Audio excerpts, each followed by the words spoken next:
காமராஜருக்கு அப்புறம் எம்ஜிஆருக்கு அப்புறம் கல்வியை யாருமே சிறப்பிக்கலை அப்படின்னு ஆசிரியர்களாகிய நாங்கள்லாம் சேர்ந்து வருத்தப்பட்டிருக்கோம். இன்னைக்கு அந்த கல்வி நிச்சயமா இனிமே வாழும், தளபதியால வாழும்.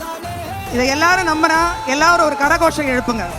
உங்களை எல்லாரும் நடிகனா பார்த்துட்டோம் சார், இனிமே ஒரு நல்ல தலைவனா இந்த நாடு பார்க்கணும், அன்போடு கேட்டுக்கிறோம். அதாவது படத்துல பார்த்த தளபதியை இன்னைக்கு பக்கத்துல பார்க்குறோம். பீச்சுக்கு போய் கட் அவுட்டு கூட போட்டோ எடுத்திருக்கோம், இன்னைக்கு அவர் கூடவே போட்டோ எடுக்கிறோம். இப்படி ஒரு நாளை யாருமே மறக்க மாட்டோம். இங்க இருக்க எல்லாருக்குமே இது ஒரு முக்கியமான நாளாக தான் இருக்கும்னு நாங்கள் நினைக்கிறோம். காமராஜருக்கு அப்புறம் எம்ஜிஆருக்கு அப்புறம் கல்வியை யாருமே சிறப்பிக்கலை அப்படின்னு ஆசிரியர்களாகிய நாங்கள்லாம் சேர்ந்து வருத்தப்பட்டிருக்கோம். இன்னைக்கு அந்த கல்வி நிச்சயமா இனிமே வாழும், தளபதியால வாழும். இதை எல்லாரும் நம்பினா எல்லாரும் ஒரு கரகோஷம் எழுப்புங்க. உங்களை எல்லாரும் நடிகனா பார்த்துட்டோம் சார், இனிமே ஒரு நல்ல தலைவனா இந்த நாடு பார்க்கணும், அன்போடு கேட்டுக்கிறோம். நல்லதே நடக்கும். வெற்றி நிச்சயம், வெற்றி நிச்சயம்.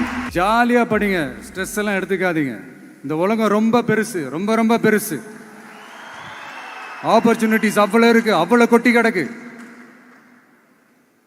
அதனால ஏதாவது ஒன்று ரெண்டு மிஸ் பண்ணாலும் எதுவும் ஃபீல் பண்ணிடாதீங்க. அப்படின்னா கடவுள் இன்னொரு ஒரு பெரிய ஆப்பர்ச்சுனிட்டி உங்களுக்காக வச்சுட்டு காத்துக்கிட்டு இருக்கிறாருன்னு அர்த்தம். அது என்னன்னு தேடி கண்டுபிடிங்க.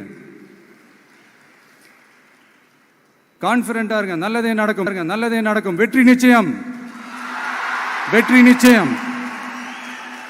மீண்டும் சந்திக்கும் வரை நன்றி, வணக்கம். இந்த நீட்ன்றது பார்த்தீங்கன்னா நம்ம தமிழ்நாட்டில் இருக்கிற மாணவ மாணவிகள், குறிப்பாக கிராமப்புறத்தில் இருக்கிற ஏழை எளிய பிற்படுத்தப்பட்ட, மிகவும் பிற்படுத்தப்பட்ட மற்றும் தாழ்த்தப்பட்ட வகுப்பினை சேர்ந்த இந்த மாணவ மாணவிகள் எல்லாருமே ரொம்பவும் பாதிக்கப்படுறாங்கன்றது தான் ஒரு சத்தியமான ஒரு உண்மை. இந்த நீட்டை பற்றி ஒரு பிரச்சனையாக நான் பார்க்குறது என்னென்னா, ஒன்று இந்த நீட் இந்த மாநில உரிமைகளுக்கு எதிரானதாக இருக்குது. நீங்கள் 1975க்கு முன்னாலே பார்த்தீங்கன்னா இந்த கல்வி மாநில பட்டியலில் தான் இருந்துச்சு. உங்கள் எல்லாருக்குமே தெரிஞ்ச ஒரு விஷயந்தான். அதுக்கப்புறமா தான் அது ஒன்றிய அரசு வந்ததுக்கப்புறம் அது பொது பட்டியலில் அது சேர்த்தாங்க. எனக்கு தெரிஞ்சு அதுதான் ஒரு முதல் பிரச்சனையாக ஒன்று ஸ்டார்ட் ஆச்சு. ரெண்டாவது பார்த்தீங்கன்னா, ஒரே நாடு, ஒரே பாடத்திட்டங்கள், ஒரே தேர்வு. இது பேசிக்காகவே அந்த கல்வி கற்கும் அந்த நோக்கத்திற்கே ஒரு எதிரான ஒரு விஷயமா நான் அதை பார்க்குறேன். ஒவ்வொரு மாநிலத்துக்கு ஏற்ற மாதிரி அந்த பாடத்திட்டங்கள் இருக்கணும்.